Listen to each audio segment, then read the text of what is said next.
અત્યારે એમનો experience share કરવા આવે છે. અમે એવરી સેટરડે ના માઇન્ડફુલનેસ સિરીઝ અમે સ્ટાર્ટ કરી છે. અમે દર શનિવારે અમે અલગ અલગ પ્રોસેસ કરીએ છીએ. તો આજે મારી ગર્લ્સ આવી છે કે એમનો એક્સપિરિયન્સ કેવો રહ્યો. તો આ બધી સ્કૂલ માટે છે કે તમે પણ સેટરડે ના દિવસ આવી રીતે માઇન્ડફુલનેસ કરો અને NEP 2020 ને આગળ લાવો. Yes girls, please share your experience.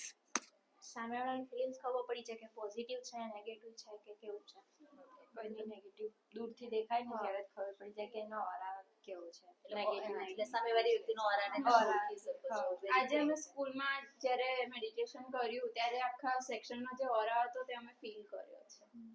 અમુક વાર તો મેડિટેશનમાં ભગવાન પણ દેખાય છે. હવે કોઈ એમ કહે ને કે ભગવાન કોઈ જોયા છે, મનમાં થાય કે મેં તો જોયા છે. તમે કીધું કે શિવલિંગ દેખાય છે તો તમારા બોલ્યા પહેલા જ્યારે તમે કીધું આંખો બંધ કરો ત્યારે જ દેખાય. મને તો સાક્ષાત ભગવાન દેખાય. એ ફિલિંગ બહુ પોઝિટિવ હતી અને આમ કોઈ હક કરે તો છે ને અમે લોકોની ફિલિંગ ખબર પડી છે પોઝિટિવ છે નેગેટિવ છે.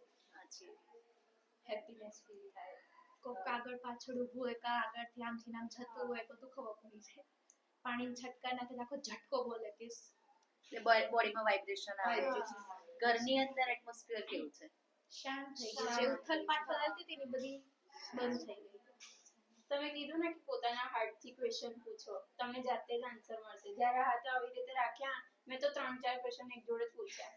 આન્સર એવી રીતે મળ્યા છે કે હું એટલી બહુ ખુશ થઈ ગઈ. માઇન્ડ આખો સ્ટોપ, કંઈ થયું જ નહીં અને થોટ એકદમ સ્ટોપ થઈ ગયા.